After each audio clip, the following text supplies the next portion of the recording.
Good evening, everybody, and I thank Dr. Asisha for a kind introduction and Mukul to chair the session.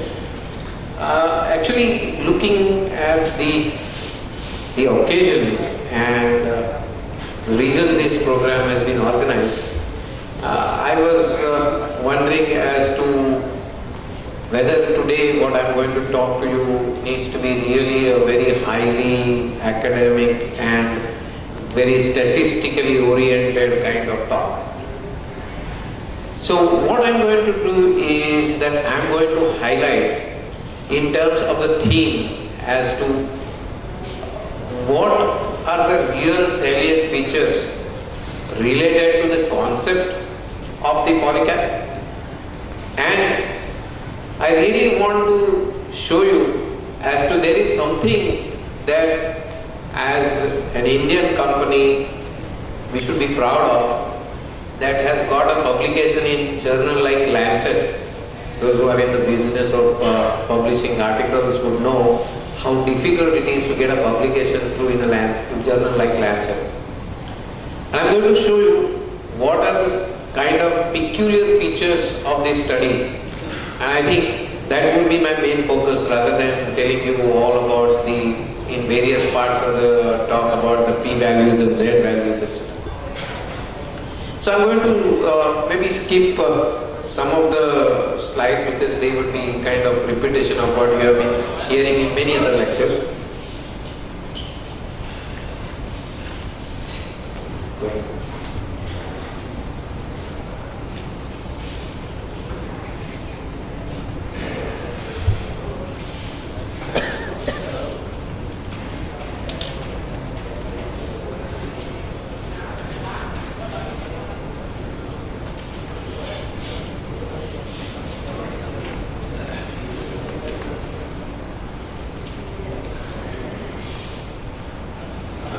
As I told you that we focus on what is the salient feature. Without going into statistics, it is a well-known fact that cardiovascular diseases contribute to a very large part of mortality today, and therefore when we are talking of improving health, then one of the major concerns is to reduce the cardiovascular risk. Now this is a slide, it's a very busy slide. What I want to highlight is if you generally look at this slide, you would understand that there are a number of risk factors which are responsible for increasing the cardiovascular risk. Now if you look at each and every risk factor individually, there is a certain risk ratio or risk attribute to every risk factor.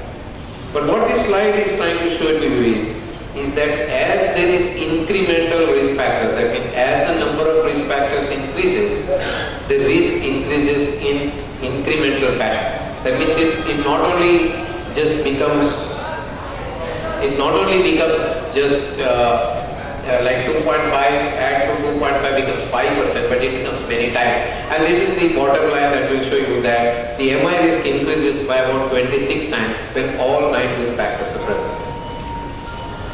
Now I'm going to show you as to what are different things that we have been using in various diseases. And those agents that we have been using in cardiovascular disease are antiplatelets. We all been knowing about aspirin, especially that aspirin over decades has been shown to reduce cardiovascular risk. The things like beta blockers, ACE inhibitors, ARBs, and we know for sure that statins are one of the important agents that are responsible for reducing various types of risk. As I told you that I am not going to go into the details of each and every risk factor. Now, when we talk of incremental risk, there is also a decremental risk reduction. That means if you reduce one risk factor, you have a certain risk reduction of the cardiovascular disease or risk of stroke. But when you reduce multiple risk factors, that means you reduce multiple factors responsible for cardiovascular risk, then you have an incremental effect in that also. So treating just one risk factor, that means when somebody has a blood pressure, then treating just blood pressure is not our aim, as has been highlighted in many talks many times. or treating just dyslipidemia is not there. Reducing overall cardiovascular risk is what is our aim. Now, we mentioned that basically there are three things that have already been shown to reduce risk. That is when you control your blood pressure, you control your LDL cholesterol and various parts of lipid profile, and when you decrease platelet aggregability, we have a significant risk reduction.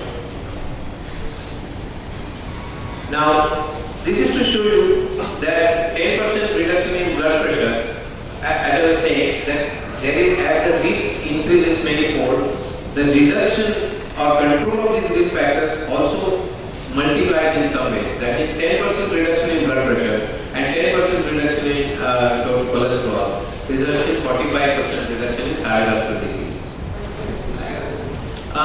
This is again to show you the same thing, that various drugs individually reduce the cardiovascular risk, but when you have multiple drugs being administered, then there is a combined effect and there is up to 75% of cardiovascular risk reduction that is possible. The next thing that we will highlight is that although it is very easy to say that you take beta blockers or you take anti-hypertensive medications,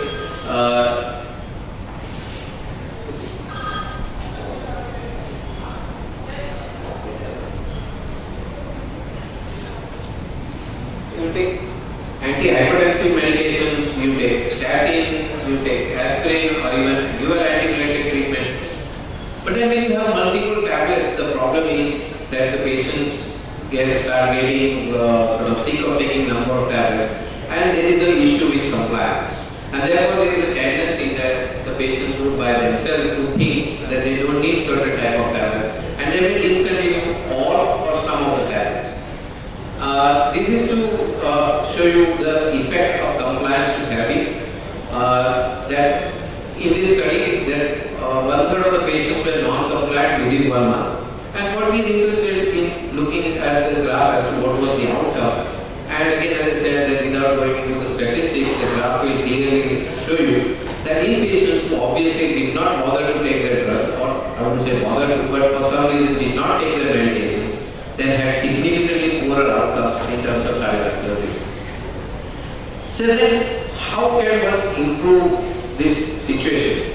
So if we know that taking drugs in combination or number of drugs is definitely helpful in reduction of cardiovascular risk to the extent of 75 to 80%, then one must ensure that the drugs are taken. And that is the real drugs. Now what is a simple thing to understand is combine them into a single tablet.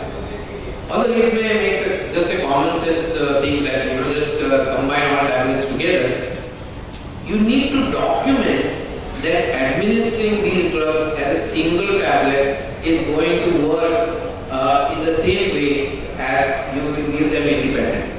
And this is where, as I was saying, that this was a very unique study. It would take probably some time to explain the methodology, but I will briefly mention that. Is that first, what did the Polycap contain? It contained 3 antihypertensive drugs: hydrochlorothiazide, atenolol, ramipril, lipid-lowering drug, simvastatin, and of course aspirin. I will skip some of this thing and I will go directly to the study. Basically what the study did was divided the patients into something like 9 different groups or 9 different parts. And what was compared is that if you compare Polycap, which is a combination of tablets, with if you gave in that aspect, that means if you were comparing blood pressure lowering therapy effect, then you compare Polycap's blood pressure lowering effect with other antihypertensive agents. So you are not comparing multiple endpoints, you are comparing only one endpoint, that is blood pressure reduction. So if you give antihypertensive agents independently and whether you give it as a part of Polycap, is there any difference? And this clearly shows that the Polycap will do as good or a better job as compared to when you are giving the antihypertensive tablets independently. Again, the same thing with the other types of drugs, that is statin. Now, if you were to give statin or a combination of aspirin and statin, and then you compare that if you gave it as an independent drug along with whatever the patient needs, and you give it as a part of Polycap, would that reduce? It for some reason would show you that the LDL reducing effect was slightly lower with the Polycap, but which was not very statistically significant. Now the next part is the changing mean blood pressure. And the next important aspect was that what dose of Polycap, because initial idea was to have only one dose of type of tablet. Then the second study, again I must mention that this study is published in a journal like Circulation, which is again very highly reputed, highly indexed, highly referenced journal, and therefore all sort of congratulations to the research team of Zydus that they managed to get publications through in such vital journals. Now basically this was to show whether if you give double the dose of Polycap, then would there be an incremental effect? And here you can see very clearly that the upper this thing showing you about the blood pressure, that when you give double the dose, then there is an incremental or additive effect as compared to when you have a single tablet of Polycap. The projected risk reduction, therefore, of low dose of Polycap versus full dose means double the dose of Polycap, you will find that there is a further risk reduction by giving double the dose of Polycap. And now this is to show you various guidelines that Polycap was endorsed in European Society of Cardiology in cardiovascular prevention.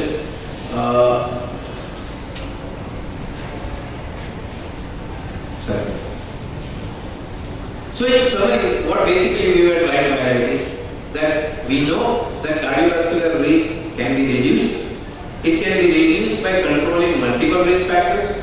Controlling multiple risk factors demands multiple drugs. Demand of multiple drugs causes problem with compliance. If you combine the multiple drugs into one drug, the problem of compliance can be solved. If the problem of compliance can be solved, better reduction of risk factors is possible, and therefore overall risk reduction is possible with this kind of combined tablet. So because as I said that it was very necessary to demonstrate that such a combined tablet works. Now what questions that I gave a talk when I probably spoke about Polycap when it was first introduced in this very hotel. There are some issues which one can discuss, which one can debate, as that is about the choice of what agent should be included in the Polycap.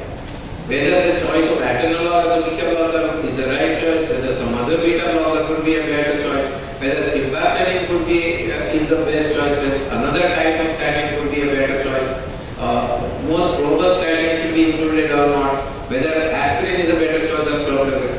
But we are not debating on those points because there could be hundreds of combinations, permutations and combinations that could happen. But this is for the first time that this has been not only documented just as a theoretical concept, but this has been documented by a significantly well-conducted large trial published in Lancet that the concept of Polycap works, and even in full dosage you can have a cardiovascular risk reduction to the tune of about 65 to 70%.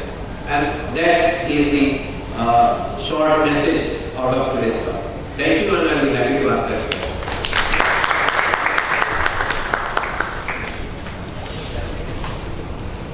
Hello. Sir, one thing is that usually type 2 diabetes is one independent factor for the cardiovascular. And as certainly we have discussed, the point is to discuss the content of Polycap. The atenolol and chlorothiazide, hydrochlorothiazide is both are for the diabetic prone. So does it really do have effect or it's theoretical? No, I think if you all these parameters are obviously studied. Apart from this study, we know that actually giving atenolol or thiazide is not really a great concern for diabetes.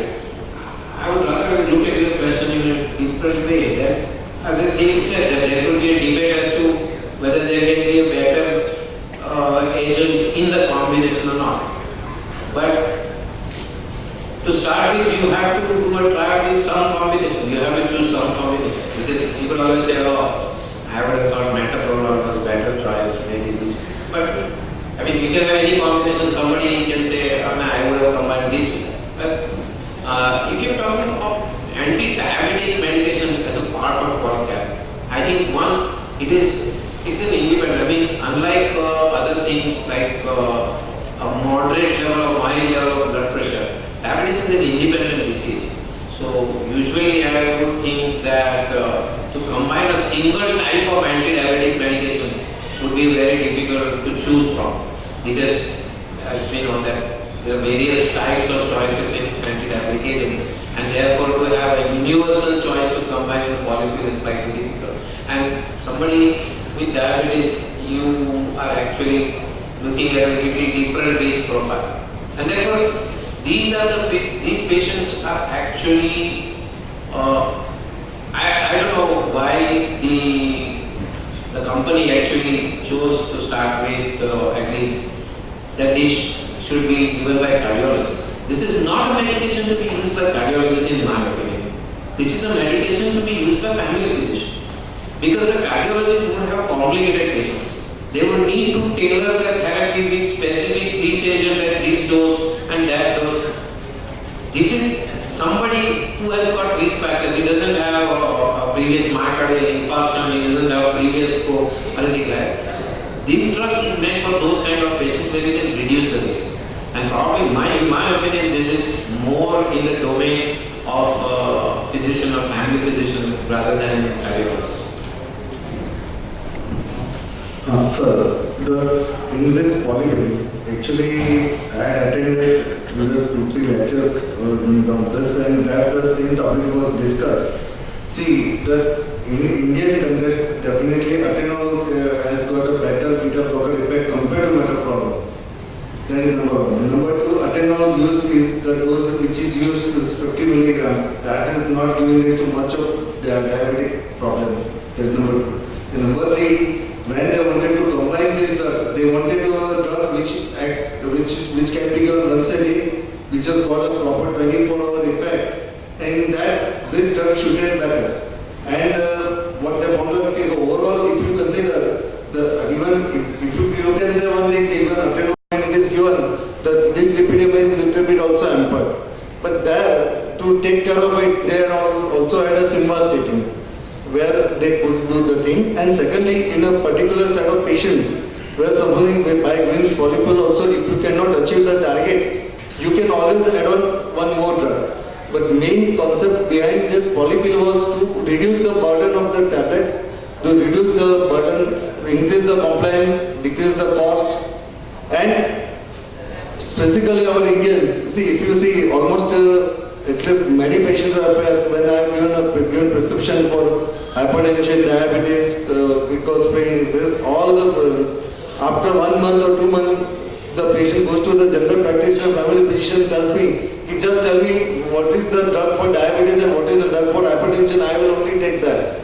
So ultimately, as Dr. Abhinkar put in the slide, the main benefit of decreasing all the parameters, the dyslipidemia, hypertension, diabetes, the main benefit that we could achieve has gone. So to achieve that benefit in a much simpler fashion, this concept has been launched. And here also they are basically planning to give it to those people who have got a stable coronary artery disease, who has got a stable hypertension, who needs medication, who has got multiple risk factors, whereby combining different drugs, atenolol, hydrochlorothiazide and remipil, they are actually counteracting the side effects of each other and giving the beneficial and additive effect. That is the reason for which they have chosen these medications.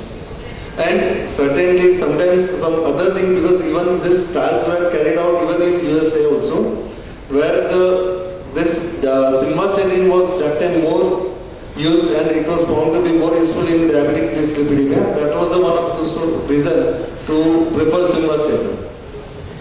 Role of aspirin in primary prevention, because this is advised for primary prevention rather than for secondary cases. So for primary prevention nowadays we don't recommend aspirin. Now that I would agree is a blanket statement. I think the recommendations, if forget about Polycap, we are talking of just aspirin independently, what recommendations are for taking aspirin. Patients who are in low risk category are not recommended aspirin.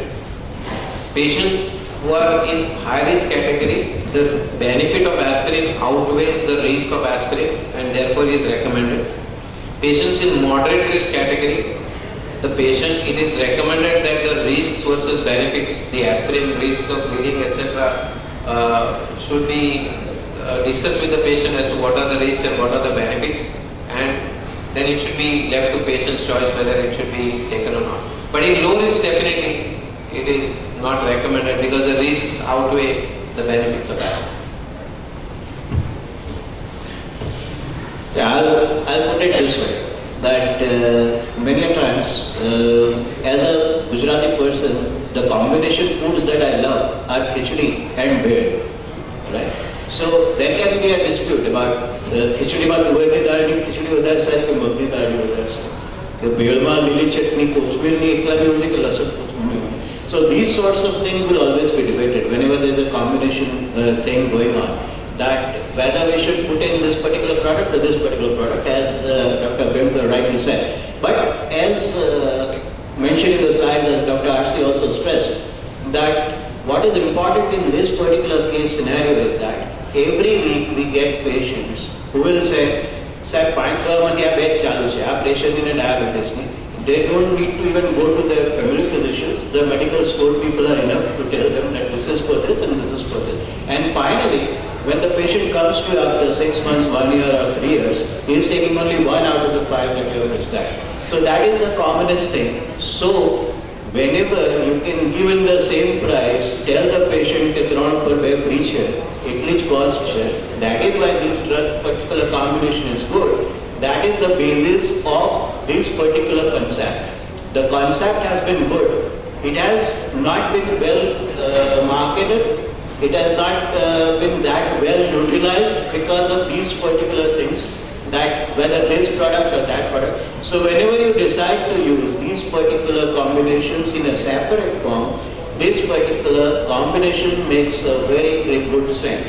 That is what I feel perhaps is what we are looking at the end of this particular session. I think our moderator is saying that we all... That's what I think. Okay. All right, just a minute. Sir, just one remark. This primary prevention is not for hypertension or diabetes. It is actually for the cardiovascular complications like ischemic heart disease or ischemic strokes, where if the patient has got hypertension, if the patient has got dyslipidemia, he definitely carries a higher risk for cardiac vascular as well as cerebrovascular morbidities. To prevent that, these drugs can be used. Or if already in a secondary prevention, if a ischemic heart event has occurred, once the patient stabilizes, then you can start this combination, not in an acute condition. It is actually meant for those patients who have got a stable coronary or stable cardiovascular or stable cerebrovascular disease and who needs proper medication to prevent any further episode. That is where this drug can be used.